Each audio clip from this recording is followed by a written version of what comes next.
পক্ষ দলের তৃতীয় বক্তা আনোয়ার হোসেনের কাছে যাচ্ছি। আপনার কথা শুনবো আনোয়ার। অন্য সভাপতি ঈদের আনন্দ ছিল খাঁটি, ছিল ভালোবাসার রং। এখন ঈদ মানে সেলফির ভিড়, লাইক গুনার ঢং। সো আমার দ্বিতীয় বক্তা কিন্তু ঠিক সেটাই বলে গেলেন যে তারা ঈদের আনন্দের পরিমাপ করে তার পোস্টে কতগুলো লাইক পড়েছে, কমেন্ট পড়েছে বা শেয়ার করেছে। এখন ওনারা হয়তো এটি ভুলে যাচ্ছেন যে মাননীয় সভাপতি আপনি যেটা বলছেন যে আন্তরিকতার রংটা দীর্ঘস্থায়ী হয় কি না। তো ফেসবুকে আমরা জানি 3 সেকেন্ড পর পর স্ক্রল চেঞ্জ হয়।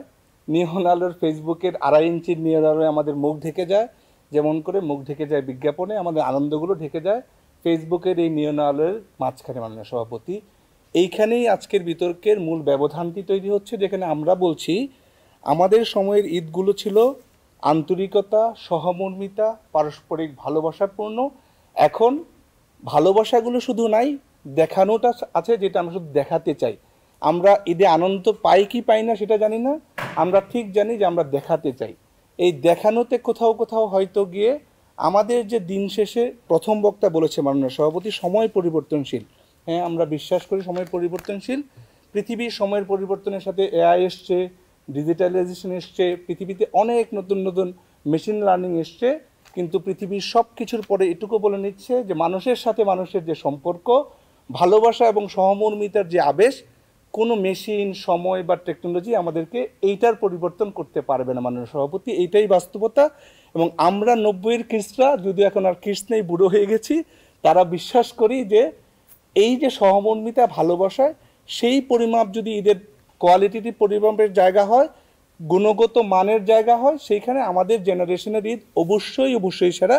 আমরা কিন্তু তাদেরটাকে ভালো মানে কম ভালো বলছি, খারাপ সেটা বলছি না মাননীয় সভাপতি। মাননীয় সভাপতি, আমরা বলছিলাম যে আমাদের ঈদের আরেকটা বড় উপলক্ষ ছিল যে ঈদগুলো আমাদের সামাজিক যে কার্যক্রম, সামাজিক যে বিকাশ সেটি হতো। আপনার নিশ্চয়ই মনে আছে 90-এর সময় যখন ঈদগুলো হতো, ঈদের আগে ধরে প্রত্যেক পাড়া মহল্লায় নাটক হতো, সেই নাটকের প্রস্তুতি চলতো একটা দীর্ঘ সময় ধরে।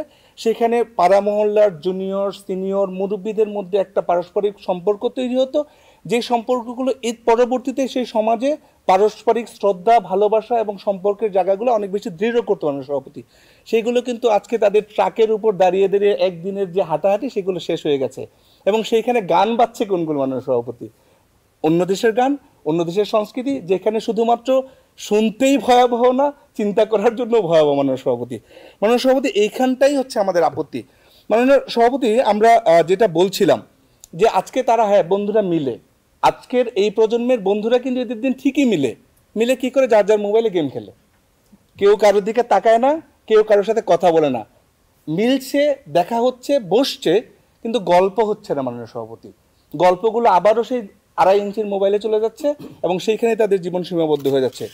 মাননীয় সভাপতি, আমরা যেটা বলছিলাম যে দেখুন, ভার্চুয়াল উইশ অথবা আমাদের পোশাকের ছবি তুলে ফেসবুকে আপলোড করার যে পৈশাচিক আনন্দ আমাদের প্রকৃত আনন্দকে ঘিরে ফেলছে, সেটাই হচ্ছে আমাদের আপত্তির জায়গা। আমাদের আগের সময়কে ডিফাইন করতে গিয়ে, ব্যাখ্যা করতে গিয়ে আমাদের বিপক্ষ দলের প্রথম বক্তা বলেছেন যে তার দাদা তার বাবাকে কয়েক বছর আগে চিঠি লিখেছিলেন, তার ছোটকালে 6 মাস লেগেছিল চিঠি পৌঁছাতে। আমার মনে হলো যে আমরা আকবরের আমলের কোনো একটা গল্প শুনছি মাননীয় সভাপতি। 6 মাস লাগলে ওই আজকে থেকে 200 বছর আগে 6 মাসে একবার ঈদ করে মক্কা শরীফ থেকে আবার দেশে হেঁটে হেঁটে মানুষ চলে আসতে পারতো। আমরা অত পিছনের গল্প করছি না, আমরা আমাদের সময়ে বাস করছি, যেই সময়টায় মানুষের প্রযুক্তি এসছিল মানুষের জীবনে, কিন্তু প্রযুক্তি মানুষের জীবনকে কেড়ে নিতে পারেনি। জীবন ছিল প্রযুক্তিকে সহযোগিতা করবার জন্য, ফেসবুকের জন্য মানুষের জীবন ছিল না, জীবনের জন্য হয়তো প্রযুক্তি ছিল।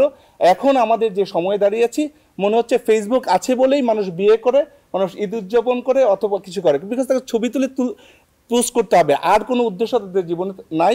এইখানে হচ্ছে আমাদের তুলনাগতভাবে পার্থক্য। মানে সভাপতি, আমরা বলবো যে প্রযুক্তি উন্নয়ন আছে, সেখানে কিন্তু আমাদের আনন্দগুলোকে চলে যাচ্ছে, সেখানে আমাদের নিজেদের মতো করে বাঁচার, আমাদের সমাজের সবাইকে নিয়ে ভাবার যে সুযোগ ছিল, যেটা আমাদের ঈদের মূল মন্ত্র ছিল, আজ ভুলে যা তোর দোস্ত দুশ্মন, হাত মিলা হাতে।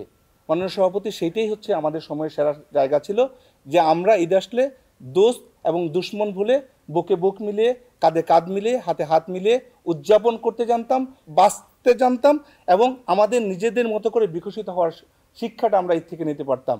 সেই জন্যই আমরা দৃঢ়ভাবে বিশ্বাস করি এবং বিশ্বাস করি বলে আমাদের সময় ঈদ ছিল সেরা ঈদ মাননীয় সভাপতি। ধন্যবাদ মাননীয় সভাপতি এবং ধন্যবাদ সবাইকে।